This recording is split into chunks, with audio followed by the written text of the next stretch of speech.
हमारे साथ अल्पसंख्यक मंत्री दानिश आज़ाद मौजूद हैं, उन्हीं से बात करते हैं। दानिश जी, सबसे पहले जी मीडिया पर आपका स्वागत है। बहुत बहुत धन्यवाद। उत्तर प्रदेश की जब हम बात करते हैं तो अल्पसंख्यक मंत्रालय जो सबसे अहम मंत्रालय माना जाता है, उसमें क्या क्या जो चीज़ें हैं, क्या क्या योजनाएं हैं जो आप लोग काम कर रही हैं? उत्तर प्रदेश में जो हमारा अल्पसंख्यक डिपार्टमेंट है, माइनॉरिटी डिपार्टमेंट है, मुख्यमंत्री योगी आदित्यनाथ जी के लीडरशिप में, प्रधानमंत्री मोदी जी के मार्गदर्शन में हमेशा जो हमारे समाज का अल्पसंख्यक वर्ग है, इसके तरक्की के लिए, इसके उत्थान के लिए, इसके रोज़गार के लिए, इसके बेहतर भविष्य के लिए हमारी यूपी गवर्नमेंट ने, योगी सरकार ने बहुत सारे अभूतपूर्व काम किए हैं। आज आप देखिए कि पूरे देश में, उत्तर प्रदेश में अल्पसंख्यक बहुल क्षेत्रों को चिन्हित करके हम वहाँ बेसिक इंफ्रा फैसिलिटीज़ प्रोवाइड करने का काम कर रहे हैं। वहाँ पे school, college, polytechnic school, ITI school, stadiums, साफ़ पानी पीने के लिए पानी की टंकी और तमाम तरीके के जो उनके बेसिक फैसिलिटीज़, शादियाँ अच्छे से हो इसके लिए सद्भावना मंडप, community centre, health centre, CHC, PHC, ये तमाम चीज़ें ये हमारे प्रधानमंत्री जन विकास कार्यक्रम के माध्यम से अल्पसंख्यक बहुल क्षेत्रों में हमने डेवलप करने का काम किया। मुसलमानों के लिए जो 19% मुसलमान है, क्योंकि ये एक बड़ी संख्या है, तो ये जो 19% जो मुसलमान हैं उनके लिए कौन कौन सी योजनाएं हैं आपके मंत्रालय की तरफ से? उनके लिए कौन कौन सी योजनाएं हैं जो आप लागू कर चुके हैं या करने वाले हैं या पाइपलाइन में जो हैं? जो हमारी अल्पसंख्यक आबादी उत्तर प्रदेश में है, इसके डेवलपमेंट के लिए हमारे केंद्र और प्रदेश सरकार की बहुत सारी योजनाएं हैं जिनको धरातल पर ईमानदारी से हम सब लागू कर रहे हैं। नई रोशनी, नई उड़ान, सीखो कमाओ, स्किल डेवलपमेंट, पढ़ो पारसी और बढ़ो पारसी, तमाम तरीके के इस तरीके की योजनाएं हैं जो आज धरातल पे ईमानदारी से जिनके ऊपर काम हो रहा है और जिसका सीधा लाभ मिल रहा है। और एक और बहुत बड़ी बात है कि माइनॉरिटी डिपार्टमेंट के अलावा भी तमाम जो अदर डिपार्टमेंट्स हैं उनके भी तमाम जो योजनाएं हैं उसमें बड़ी संख्या में हिस्सेदारी, 30% की से ज़्यादा की हिस्सेदारी बहुत सारी ऐसी योजनाएं हैं। प्रधानमंत्री आवास योजना है, निःशुल्क राशन योजना है, आयुष्मान योजना है। इन तमाम योजनाओं में 30 से 35% की हिस्सेदारी मुस्लिम समाज की है। तो आज मुसलमानों के ओवरऑल डेवलपमेंट के लिए हमने ईमानदारी से काम किया है, उसका लाभ सीधे धरातल पर दिख रहा है। हमारी योजनाओं का लाभ लेके आज तरक्की और तालीम की तरफ मुसलमान आगे बढ़ रहा है। आज मुसलमानों के अंदर आज आप सकारात्मक बदलाव अगर आप देखेंगी तो उसका सीधा श्रेय हमारे केंद्र और प्रदेश सरकार को जाता है। हमने ईमानदारी से फिल्टर करके धरातल पे अपनी योजनाओं को उतारा है, ईमानदारी से उन योजनाओं से अपने मुस्लिम समाज के लोगों को कनेक्ट किया है। मुस्लिम समाज के लोग उन योजनाओं से कनेक्ट होकर तरक्की की तरफ आगे बढ़े हैं और निश्चित तौर पर मुस्लिम समाज का, अल्पसंख्यक समाज का सर्वांगीण विकास ये हमारी प्राथमिकता है और हम उस प्राथमिकता पे ईमानदारी से काम कर रहे हैं। जब बात अल्पसंख्यक मंत्रालय की होती है तो सिर्फ बात की जाती है मुसलमानों की, लेकिन अल्पसंख्यक सिर्फ मुसलमान नहीं है, सिख भी है, ईसाई भी है, जैन भी है, तो बाकी लोगों का जो विकास है वो नहीं हो पाता। क्या उत्तर प्रदेश में भी ऐसा होता है? नहीं, हम अल्पसंख्यक की अगर हम बात करते हैं तो अल्पसंख्यक के सारे कम्युनिटीज़ की हम बात करते हैं। मुस्लिम, सिख, ईसाई, जैन, पारसी, ये तमाम लोग जो अल्पसंख्यक कैटेगरी में आते हैं, सबके डेवलपमेंट के लिए हमारी सरकार ने काम किया है, हमारे भारतीय जनता पार्टी ने काम किया है। जैन समाज के लोग हमारे भारतीय जनता पार्टी के मेन स्ट्रीम में पॉलिटिकल उनको बढ़ावा देने के लिए कई ऐसे जनपद हमारे उत्तर प्रदेश में हैं जहां मेन स्ट्रीम में भारतीय जनता पार्टी के जिलाध्यक्ष जैन कम्युनिटी के हैं। इसी तरीके से क्रिश्चियन समाज को आगे बढ़ाने के लिए अल्पसंख्यक आयोग में हमने उनको लीडरशिप दी है, पारसी समाज को हमने लीडरशिप दी है, सिख समाज को आगे बढ़ाने के लिए हमने आयोग में सिंधी एकेडमी है, तमाम ऐसे जो एकेडमीज़ हैं और बोर्ड्स हैं उसमें उनको प्रमोट किया है।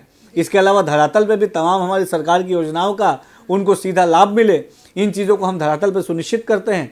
बात अगर अल्पसंख्यक समाज की करते हैं तो हम ओवरऑल अल्पसंख्यक समाज को डेवलपमेंट से जोड़ने का काम करते हैं, चाहे हमारा मुस्लिम भाई हो, सिख भाई हो, क्रिश्चियन हो, जैन हो, पारसी हो, तमाम बौद्ध हो, सभी को हमने, मुसलमान नहीं है, बाकी भी बहुत सभी को, हाँ जितने भी अल्पसंख्यक है सबको हम डेवलपमेंट से जोड़ने का काम कर रहे हैं, सरकार की योजनाओं से कनेक्ट करने का काम कर रहे हैं, उनकी तालीम की बेहतरी के लिए काम कर रहे हैं, उनको रोजगार में और आगे बढ़ाने के लिए काम कर रहे हैं, उनके जीवन में नई रोशनी, नई उड़ान देने के लिए काम कर रहे हैं।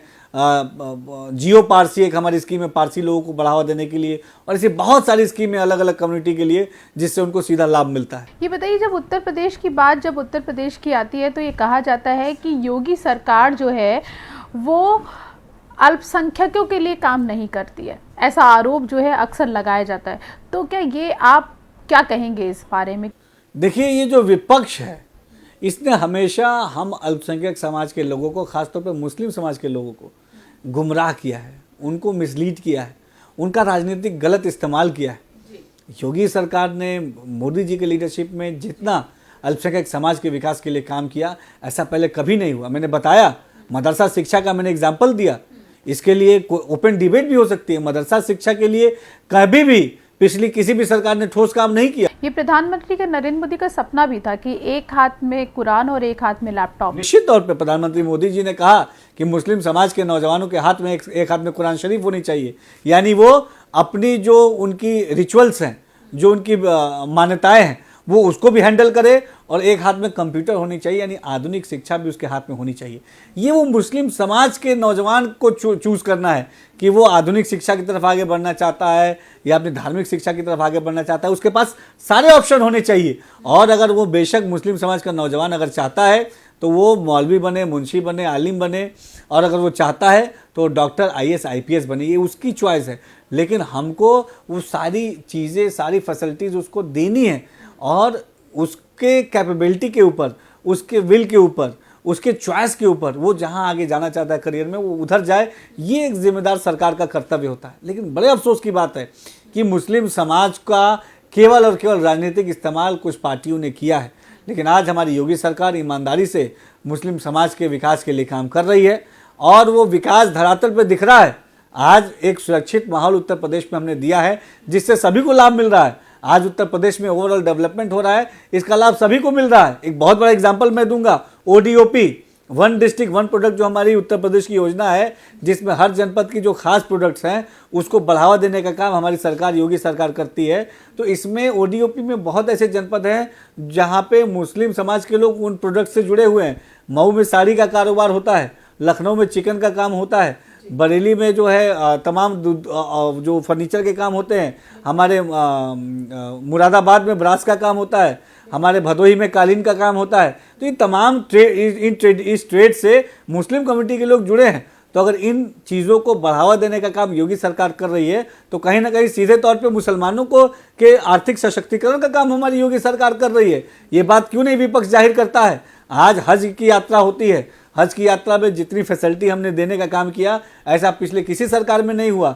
आज हमारे जो प्रधानमंत्री जी हैं वो मुस्लिम देशों में भी जाते हैं, तो वहाँ उनका खुले हाथ, खुले दिल से उनका स्वागत होता है। तो ये हमारी जो विकासवादी पॉलिसीज़ हैं इंडियन गवर्नमेंट की, यूपी गवर्नमेंट की, और इस विकासवादी पॉलिसी से जो लाभ मिल रहा है धरातल पर मुसलमानों को, ये इसकी चर्चा देश और दुनिया में है। जो मुस्लिम देश हैं वो भी हमारे देश का खुले हाथों से वेलकम करते हैं। तो ये एक दिन में नहीं हुआ है। 14 से लेकर अब तक केंद्र सरकार ने, 17 से लेकर अब तक प्रदेश सरकार ने एक एक दिन माइनॉरिटीज़ के डेवलपमेंट के लिए काम किया है, उनके एजुकेशन के लिए काम किया है, और वो तमाम चीज़ें आज धरातल पे दिख रही हैं। अच्छा, आप ये बताइए, आज जो डिजिटल क्रांति आई है, जो टेक्निकल अपलिफ्टमेंट हुआ है समाज का, उसमें हमारा मुस्लिम समाज के लोग कदम से कदम मिला के आगे चले, इसको हमने सुनिश्चित किया। आर्टिफिशियल इंटेलिजेंस की पढ़ाई उत्तर प्रदेश में मदरसा बोर्ड ने शुरू की है। क्या कभी किसी ने सोचा था कि मदरसा बोर्ड में आर्टिफिशियल इंटेलिजेंस की पढ़ाई होगी? लेकिन इसको हमने धरातल पर लागू किया। मदरसा बोर्ड के लिए हमने एप्लीकेशन डेवलप किया, मदरसा ई-लर्निंग ऐप। इससे एप्लीकेशन से हम मदरसे के बच्चों को पढ़ा रहे हैं।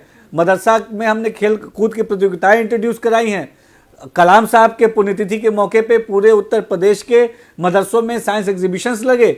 हम मदरसे के बच्चों को, माइनॉरिटीज़ के बच्चों को, मुस्लिम बच्चियों को, मुस्लिम महिलाओं को, मुस्लिम समाज के लोगों को, अल्पसंख्यक समाज के लोगों को सशक्त और शिक्षित बनाने की नीयत के साथ काम कर रहे हैं। और हमारे काम में पूरी तरीके से ईमानदारी है, तभी आज पूरे विकास की तरफ हमारा माइनॉरिटी जो समाज है आगे बढ़ रहा है। सबसे अहम टॉपिक है, जो सबसे अहम मुद्दा है, वो है वक्फ संशोधन बिल को लेकर।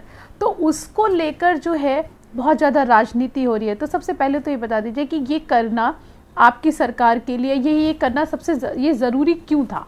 तो पहले तो लोगों को ये समझा दीजिए कि ये ज़रूरी क्यों था। देखिए, संशोधन को समझने से पहले सबसे पहले ये ज़रूरी समझना है कि वक्फ क्या है। वक्फ जो है ये मुस्लिम समाज के डेवलपमेंट के लिए दान में दी गई ज़मीनें। वो ज़मीनों का नेचर क्या था? वो ज़मीनें दान में इसलिए दी गई वक्फ में ताकि उससे मुस्लिम समाज के डेवलपमेंट के लिए काम हो सके। इसके लिए वक्फ बोर्ड बनाए गए। लेकिन धीरे धीरे धीरे आम मुसलमानों से ही ये शिकायतें आती हैं कि वक्फ की जो संपत्ति है उसका मिसयूज़ हो रहा है। वक्फ की संपत्तियाँ बेची नहीं जा सकती, लेकिन इलीगली उनको बेचा भी जा रहा है। वक्फ की संपत्तियों पे इलीगल इंक्रोचमेंट हो रहा है और वक्फ की संपत्तियों के माध्यम से मुस्लिम समाज के डेवलपमेंट के लिए काम नहीं हो रहे। तो आखिर वक्फ का जो नेचर है, तो वो नेचर से वक्फ को भटकाने का काम किसने किया? पिछली सरकारों ने किया। आज ये बताइए, वक्फ की संपत्ति पे अगर हमारी सरकार कहती है कि वक्फ की संपत्ति पे हॉस्पिटल बनना चाहिए जिससे निःशुल्क इलाज गरीब मुसलमानों को मिले, तो इसमें गलती क्या है? अगर हमारी सरकार कहती है कि वक्फ की संपत्ति पे कॉलेज स्कूल खुले जहाँ पे सस्ती शिक्षा मिले हमारे मुस्लिम समाज को, इसमें क्या गलती है? अगर हम कहते हैं वक्फ की संपत्ति पे हमारे स्कूल स्टेडियम्स बने जहाँ हमारे मुस्लिम समाज के जो नौजवान हैं, जो खेलों में जिनकी रुचि है, उनको आगे हम बढ़ाएं, प्रोत्साहित करते, तो इसमें क्या गलती है? इसमें कहीं कोई गलती नहीं। देखिए बात क्या है, सोच में फ़र्क क्या है। हमारी मोदी योगी सरकार मुस्लिम समाज के डेवलपमेंट के लिए काम करना चाहती है और विपक्ष के जो सपा, कांग्रेस और तमाम जो दल है वो मुस्लिम समाज के ऊपर राजनीति के लिए काम करना चाहते हैं। लेकिन आज मुसलमान ने जाना है, समझा है कि सही मायनों में उसके लिए क्या ज़रूरी है।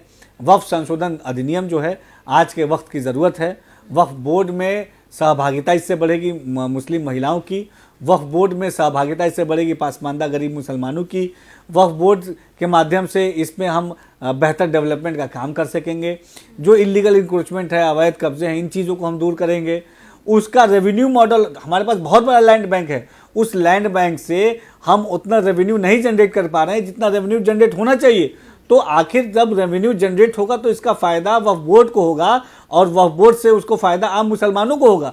वक्फ की संपत्ति पे या वक्फ के रेवेन्यूज़ पे गवर्नमेंट का कोई क्लेम नहीं होता है। अगर वक्फ के लैंड से रेवेन्यू जनरेट होंगे तो वो रोटेट होंगे मुसलमानों के डेवलपमेंट के लिए। तो हम तो भला चाहते हैं कि उनका जो लैंड बैंक है हमारे पास वक्फ बोर्ड का, उस लैंड बैंक से हम मैक्सिमम यूटिलाइजेशन करें।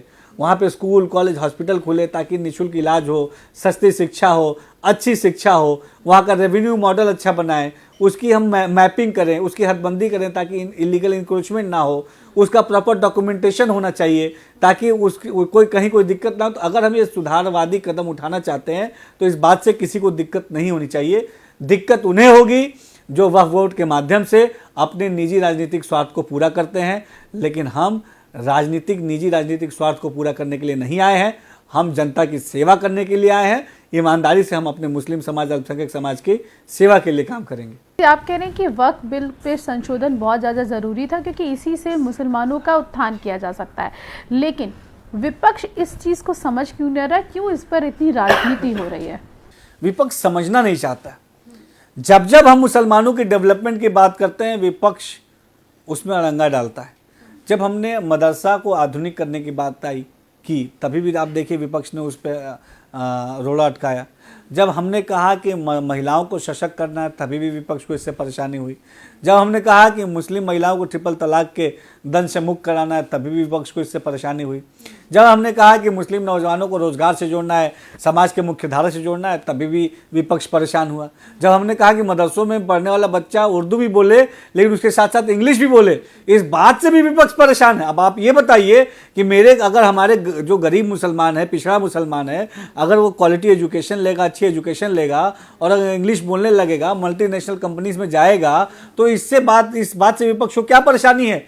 विपक्ष के तमाम जो नेता हैं जो अपने आप को मुस्लिम समाज का हितैषी बताते हैं, उनके बच्चे तो कॉन्वेंट एजुकेशन में पढ़ते हैं और इंडिया छोड़िए विदेशों में पढ़ने जाते हैं। लेकिन जब बात हमारे बच्चों की आती है, गरीब मुसलमान बच्चों की आती है, तो क्या गरीब मुसलमान का बच्चा केवल और केवल उर्दू, अरबी, फारसी पढ़ेगा? क्या उसको ये अधिकार नहीं कि इंग्लिश, मैथ, फ्रेंच पढ़े, इंग्लिश पढ़े और विदेशी लैंग्वेज पढ़ के वो अपने करियर में आगे बढ़े? बेशक वो उर्दू, अरबी, फारसी पढ़ना चाहिए, ये बहुत ज़रूरी है। लेकिन अगर उसकी क्षमता है, अगर उसकी चाहत है आधुनिक शिक्षा लेने का, तो उसको भी लेने से उसको नहीं रोकना चाहिए। अगर कोई भी मुसलमान बच्चों के, नौजवानों के विकास में आ रहा है तो इसका साफ मतलब है कि वो मुसलमानों का डेवलपमेंट नहीं चाहता। शुक्रिया दानिश जी, जी मीडिया को समय देने के लिए। बहुत बहुत शुक्रिया।